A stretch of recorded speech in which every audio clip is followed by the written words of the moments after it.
You're listening to the Quint's podcast.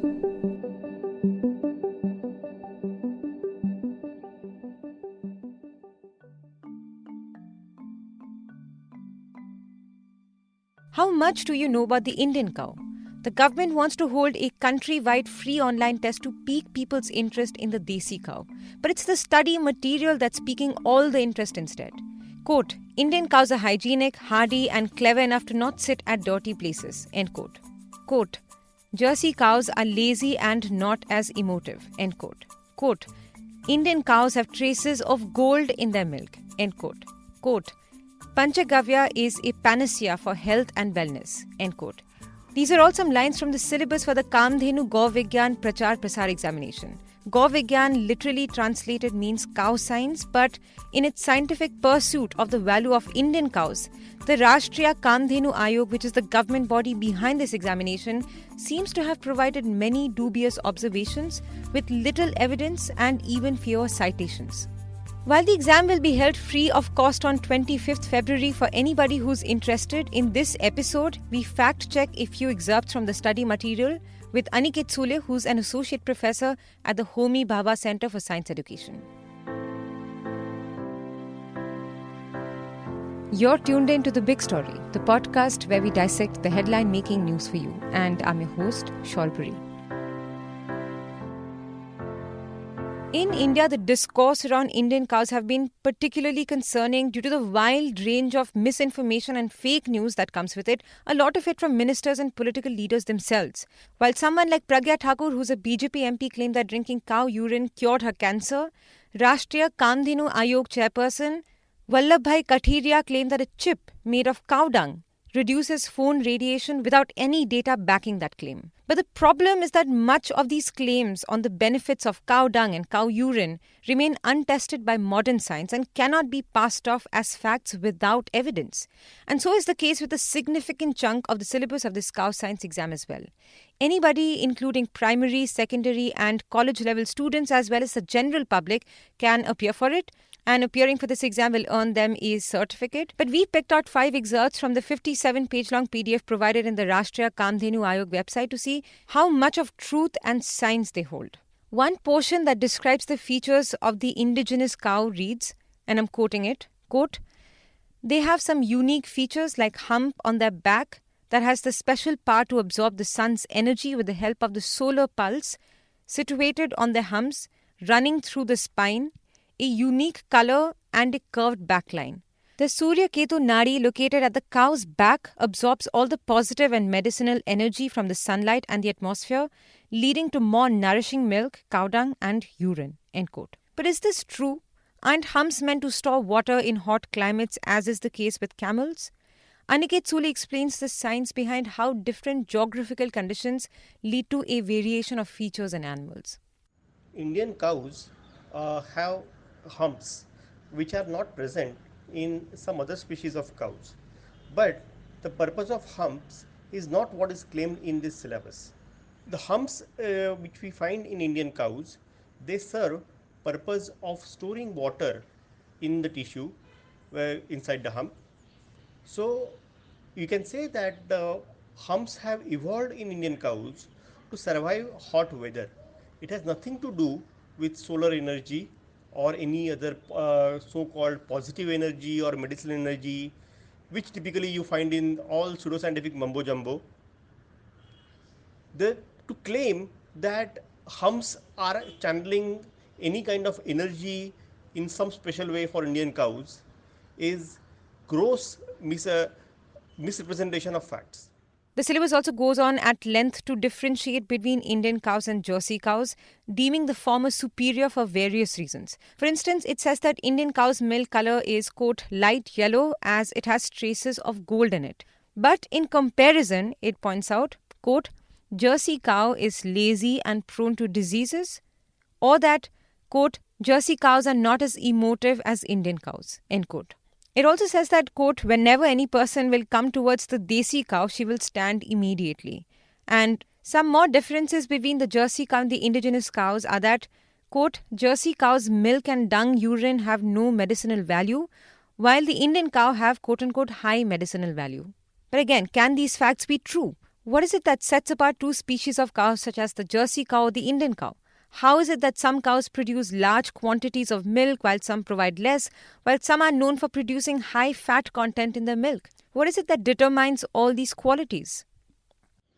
Genetically speaking, there is hardly any difference between the Indian cow, that is zebu, or the Jersey cows, or for that matter, buffalo or bisons. They are all different cattle species.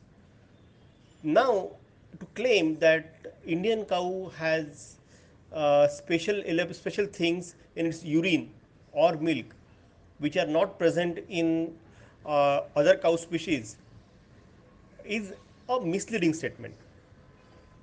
The chemical contents of milk or chemical contents of urine would depend on the natural diet of the respective cattle species.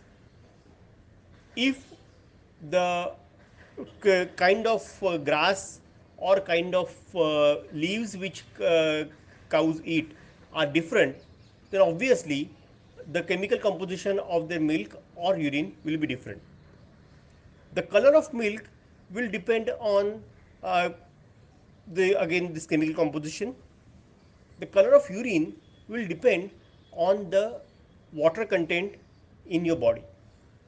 Just to say that a particular color is indicator of some magical element or indicator of gold is misrepresentation.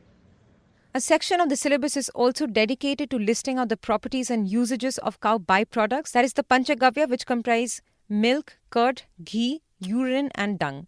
Now, it's described as a panacea to all ailments in the document. I'm quoting a few lines again. Quote, Panchgavya eliminates diseases by increasing the immunity of the body. These are all different and have the best medicinal properties as a combination, that too without any adverse side effects. Apart from this, if you're taking any other medicine, then Panchgavya acts as a catalyst. End quote. Now, Panchgavya is something that is known to hold a great deal of significance amongst Hindus for religious purposes, but theology aside, is there any research to back all the kind of medicinal properties that this syllabus claims? Panchagavya consists of 5 elements, as you said: milk, curd, ghee, cow urine, and cow dung. Out of these, milk is a product from cow, curd and ghee is a human post processing of cow's milk. It is not a direct cow product. And cow urine and cow dung are actually excreta from cow. This is something, those chemicals from cow's diet which the cow could not digest, and they were rejected by cow's body. So, saying by drinking or eating something which the cow's body could not process gives you a special power has no logical basis. Say this, so combination of Panchagavya to the best of scientific research has not been shown to be effective in any particular disease or any particular treatment. There are communities around the world where milk was not never a part of diet, and those communities are also growing abundantly.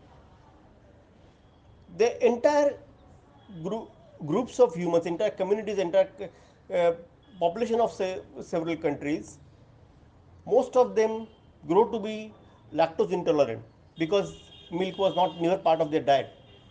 But that doesn't mean that they are le- uh, less healthy or they are physiologically inferior to people who drink milk.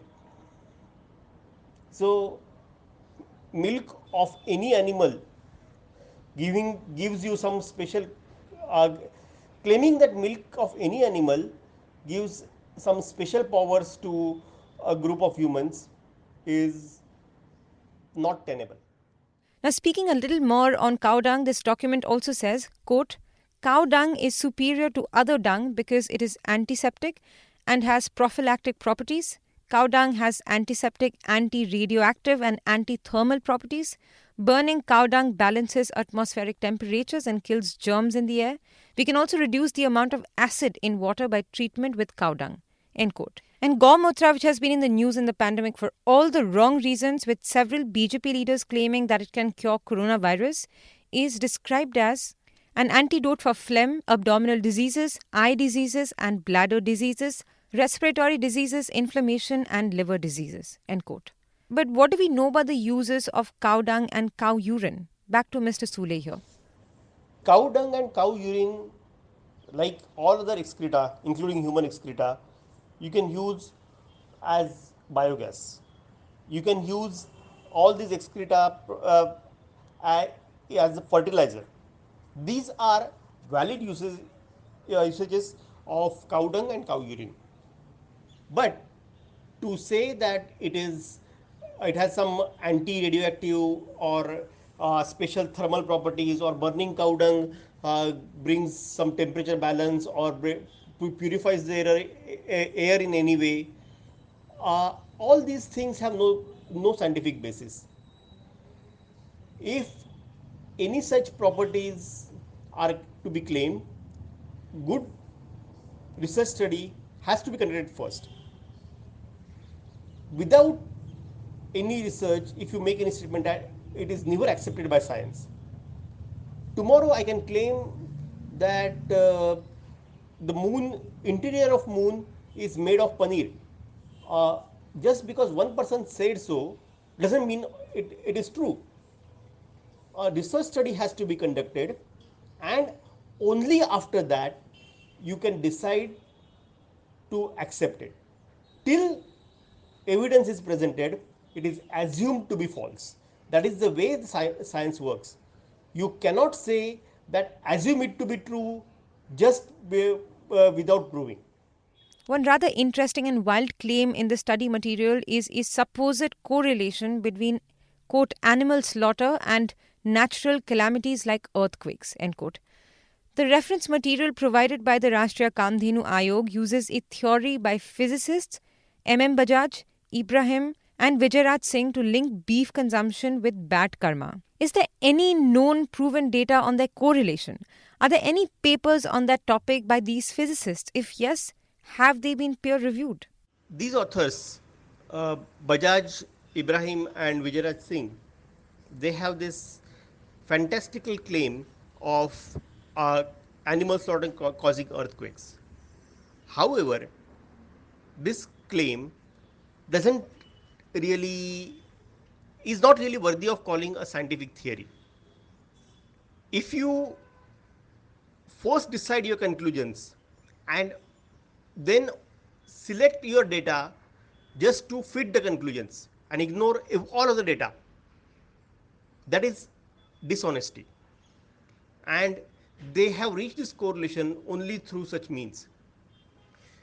This theory also fails to predict any testable prediction.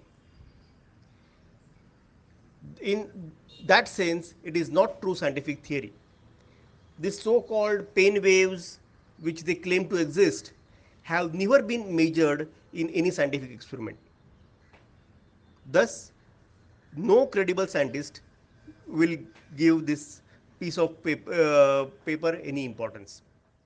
The document also boasts about India's efforts towards cow welfare. It says that presently there are more than 5,000 gaushalas in India that house over 6 lakh cows, maintained at an annual cost running into thousands of crores. While Congress General Secretary Priyanka Gandhi has written a letter to Uttar Pradesh Chief Minister Yogi Adityanath highlighting the poor conditions of gaushalas in the state that resulted in the death of several cows, another big concern is how the fanaticism around cows is leading to controversial bills such as the Karnataka Ordinance on a total beef ban in the state. In the name of cow protection, there have not only been numerous cases of cow vigilantism that have led to mob lynchings over mere suspicion of beef consumption or cattle smuggling, but such laws are likely to even have damaging impacts on farmers as they affect the buying and selling of cattle, which is a part of agricultural practices and animal husbandry. If you like listening to this episode, please subscribe to the Big Story playlist for episodic updates. We're live on Apple, Google Podcast, Spotify, JioSaavn, and most of the other popular podcast streaming platforms. For other podcasts, please log on to the Quint website and check out the podcast section. For any feedback, shoot an email to podcasts@thequint.com.